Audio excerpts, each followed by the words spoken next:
What if I told you this trade war isn't really about tariffs? Not just taxes on steel or semiconductors, not just another round of tweets and press conferences.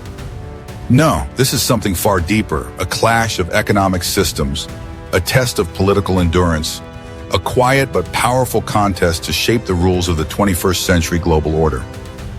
You see, when President Trump first announced sweeping tariffs on Chinese goods, many thought it was a negotiating tactic, a way to get a better trade deal, maybe more manufacturing jobs back, some leverage at the table. But what followed wasn't just a deal. It was a battle, and not one that's gone away, even after the headlines faded. If you've lived through the ups and downs of the past few years, seen prices spike at the grocery store, watched your 401k dip after tariff announcements, maybe even felt the tension if your business deals with China, you know this isn't just politics, it's personal. And that's why in this video, we're not just going to skim the surface, we're going to unpack the full story.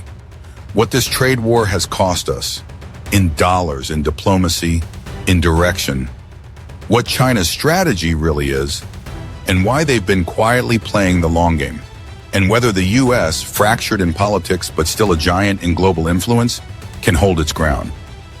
But before we dive into the data, the deals, and the diplomacy, let's take a step back. Let's start with what's really at stake, because understanding that, the bigger picture, is the only way to make sense of what's happening now and what's coming next.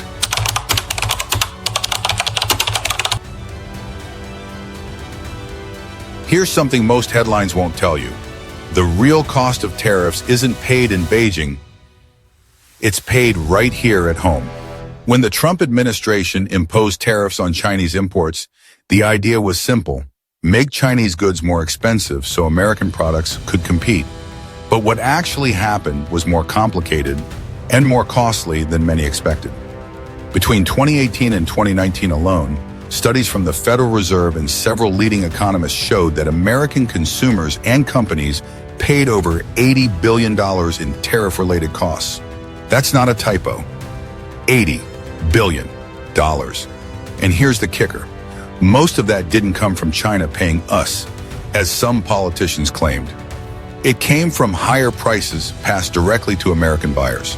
Let's look at an example. Say you were in the market for a new refrigerator in 2019. That fridge likely cost you 12% more than it would have a year earlier. Washing machines? Same thing. Automobiles with imported parts? Up. Smartphones, tablets, tools, even toys, all saw noticeable price hikes. I remember a friend of mine, a contractor in Ohio, telling me how his material costs went up almost overnight. Steel, aluminum, even basic fixtures became harder to source or more expensive to import. He didn't blame one side or the other, but he told me something that stuck. It's hard to feel patriotic about a tariff when it's eating your margin. And it's not just individuals. Small and medium-sized businesses bore the brunt of this. While large corporations can often absorb or work around trade shocks, local manufacturers and retailers struggled with thin profit margins, disrupted supply chains, and uncertainty that made it hard to plan ahead. Now, some will argue tariffs are necessary for long-term leverage. And maybe there's truth in that. But in the short term, American families and entrepreneurs footed the bill. Inflation surged in key sectors, and not because of natural market forces, but because of policy choices. That's a nuance I don't think gets discussed enough. So what's the takeaway here? Tariffs aren't just economic tools, they're political weapons.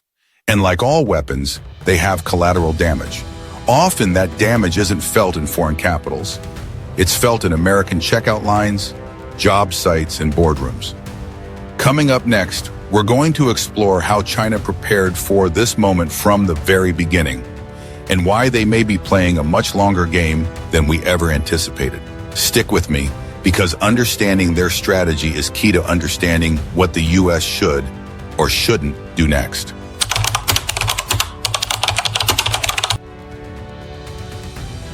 Here's something we don't often hear in US media. China wasn't caught off guard. While headlines here focused on Trump's tariffs and the White House's tough talk, Beijing was already setting the chessboard.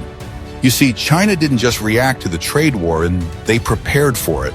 And that's one of the biggest misconceptions we've had from the start, that this was a surprise to them or that they'd eventually fold under pressure. Let's look at how they built their resilience. First, capital controls. China has long maintained a closed capital account, meaning money can't freely flow in or out of the country. While that might sound like a disadvantage in a global economy, it actually gave them insulation. When things got tough, investors couldn't easily pull their capital, and currency fluctuations were easier to manage. It's like building financial walls before the storm hits. Second, stimulus. When the tariffs started to bite, China rolled out domestic stimulus measures, from infrastructure spending to small business lending and consumer subsidies. This helped cushion the blow and keep unemployment from spiraling. It reminds me of how, in the US, we rely heavily on market sentiment to drive our economy. But in China, the state still has a much firmer hand. That's neither good nor bad on its own, but it's a different game. And in this case, it allowed them to move quickly and decisively. Third, and this is often overlooked, regional diplomacy.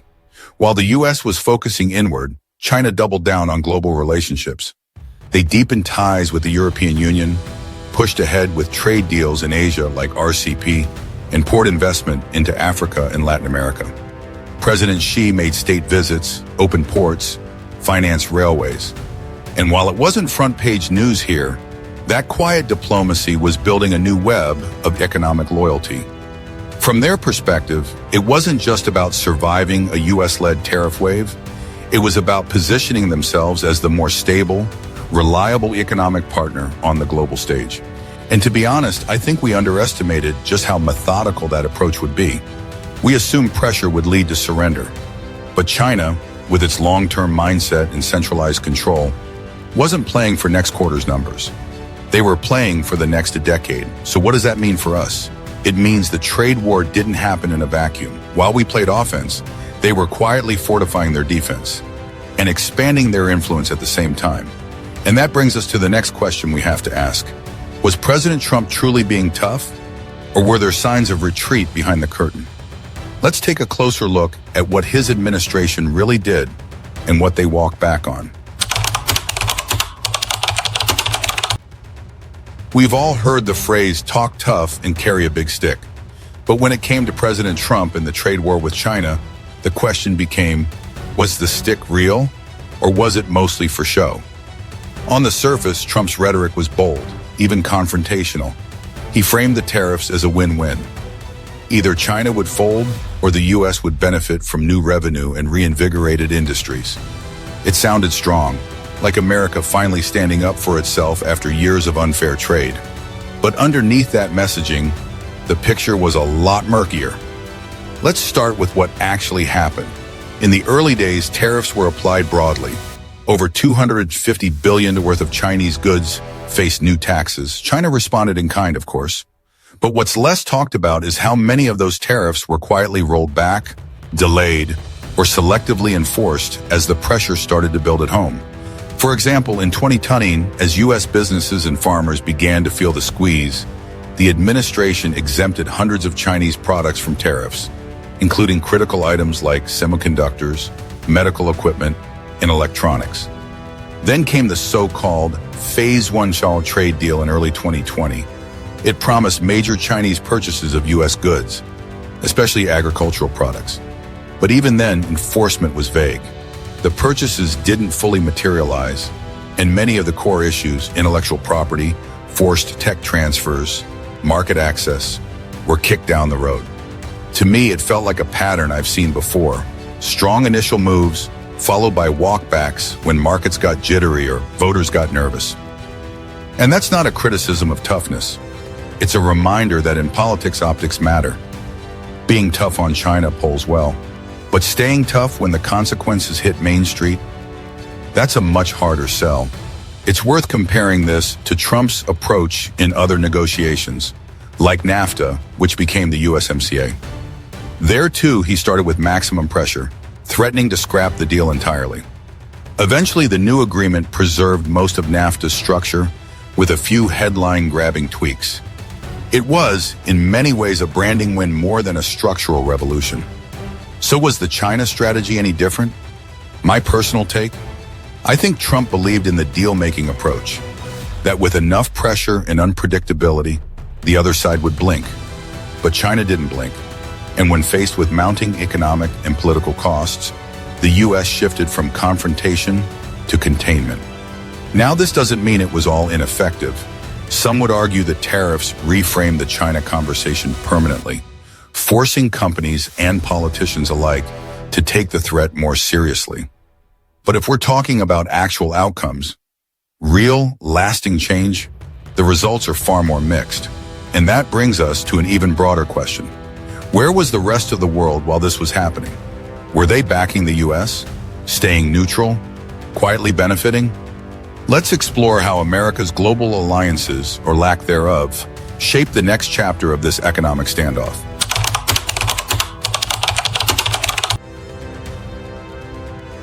While the U.S. and China were trading punches, the rest of the world wasn't just sitting back with popcorn.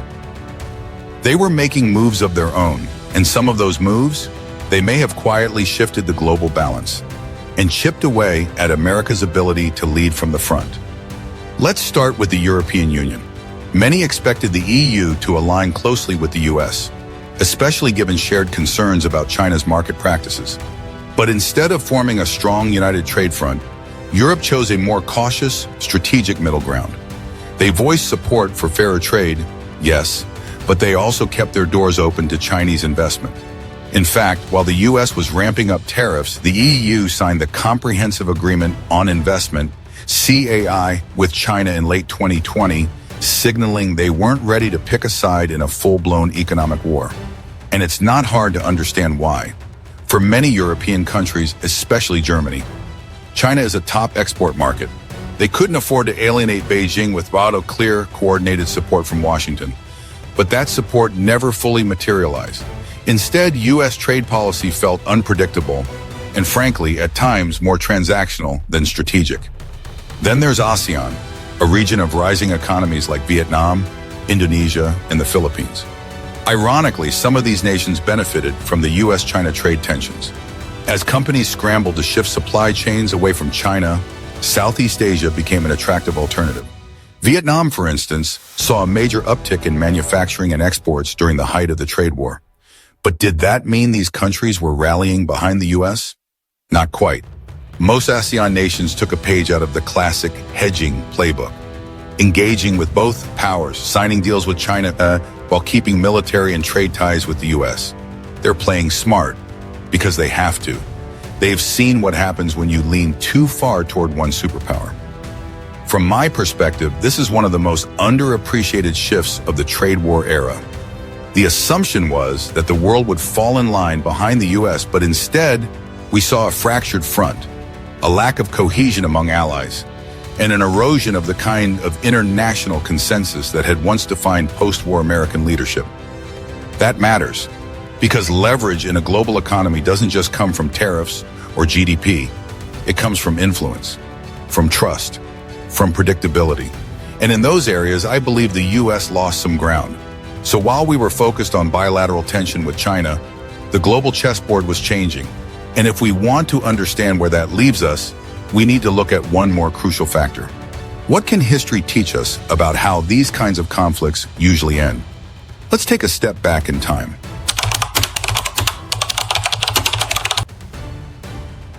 History doesn't always repeat itself, but it does tend to rhyme. And when it comes to trade wars, the rhymes are often painful.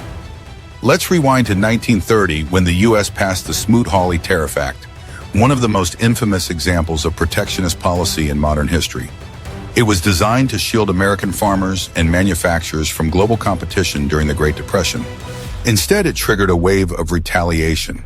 Global trade collapsed, unemployment soared, and many economists today agree it made the Depression worse, not better. Now, of course, the world is very different today. We have complex supply chains, multinational corporations, digital trade, but the principle remains the same. When major economies start raising walls, everyone loses something. A more recent and relevant example is the U.S.-Japan trade tensions of the 1980s. Back then, Japan's rapid rise as a tech and automotive powerhouse had American leaders deeply concerned. Sound familiar? Washington imposed tariffs, pushed for voluntary export restraints, and launched a full campaign to slow Japan's economic momentum. It worked, sort of. Japan agreed to some concessions, including limiting car exports and opening up certain markets. But here's the twist. By the early 1990s, Japan's economy collapsed into what became known as the lost decade, and many analysts argue that U.S. pressure, combined with Japan's internal economic bubbles, played a role in triggering it. Now, I'm not saying the U.S. was wrong to protect its industries. Every country has the right to defend its economic interest. But if there's one thing history teaches us, it's that trade wars are a blunt instrument and often come with unintended consequences.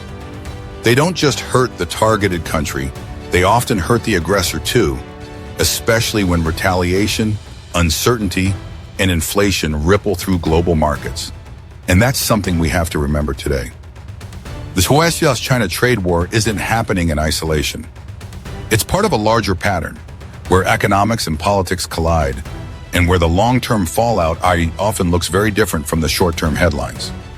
Personally, I believe we can learn a lot by looking at how these past conflicts eventually cooled down. It wasn't through ultimatums or chest beating, it was through negotiation, diplomacy, and patience, often led by people who understood that global trade isn't a zero-sum game.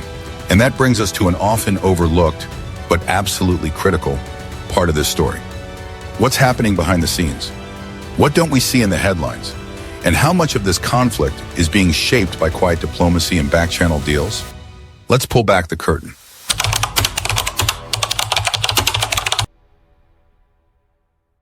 Sometimes the real action doesn't happen in front of the cameras.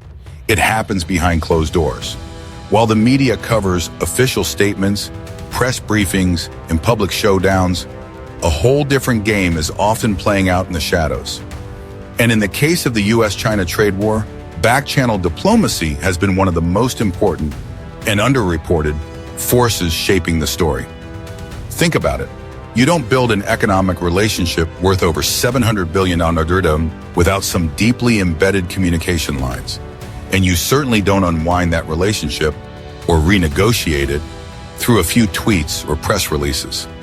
This kind of high-stakes diplomacy almost always involves quiet, private conversations between people who aren't even on the official stage. Insiders in Washington and diplomatic circles have long known that unofficial envoys, think tanks, business leaders, and former officials often act as go-betweens. They float ideas, they test red lines, they prep the ground for deals that eventually get announced later, after the real work has already been done. For example, during the early stages of the trade war, there were multiple reports of U.S. and Chinese officials meeting discreetly in Singapore, Zurich, or even through tech industry liaisons. None of that made the evening news, but those meetings laid the groundwork for things like the Phase 1 agreement.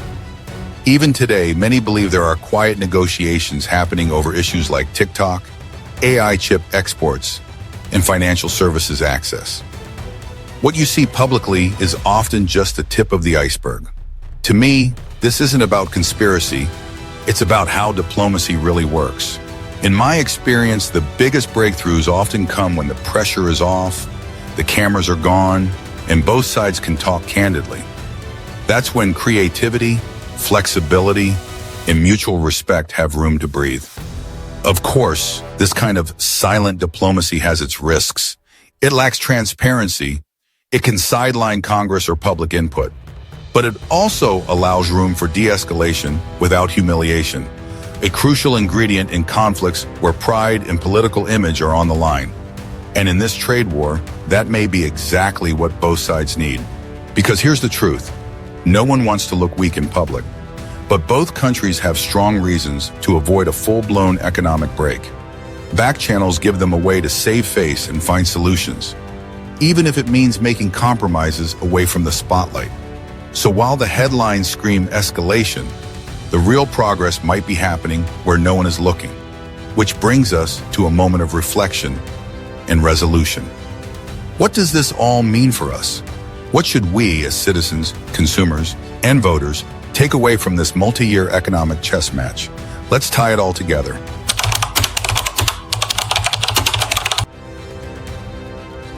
So here we are. After unpacking trade wars, tariffs, and power plays, what's the real takeaway? Let's bring it all together. This isn't just a skirmish over steel, soybeans, or semiconductors.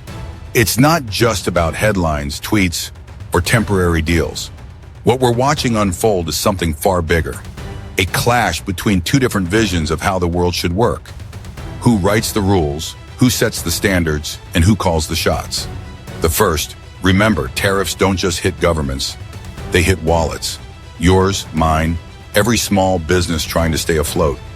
We saw price spikes on everything from washing machines to electronics. It's not just abstract policy. It's your grocery bill, your rent, your retirement fund. The second, reflect. Ask yourself, are we just reacting to every move, or are we actually thinking long-term? Because strategy isn't about looking tough. It's about knowing when to push, when to pull, and what really matters in the end. China's playing the long game, are we? Third, act. This affects you more than it might seem at first glance. So don't just scroll past. Get in on the conversation. Drop a comment below. Do you think the US should stand firm, even if it means short-term pain? Or is it smarter to negotiate now and avoid a deeper divide? And hey, if this video gave you something to think about, maybe helped connect some dots, or look at things differently, please like, subscribe, and share it with someone who'd appreciate it too. Because the more we talk about these things, not just react, but really think them through, the more power we all have to shape the direction we're headed. Trade wars may start in boardrooms and briefing rooms, but they end up at our kitchen tables. Let's not leave the future to politicians and pundits alone. Thanks for spending this time with me. Let's keep this conversation going. In the comments, in your communities, in how we vote, and how we think. Until next time, stay informed, stay curious, and stay empowered.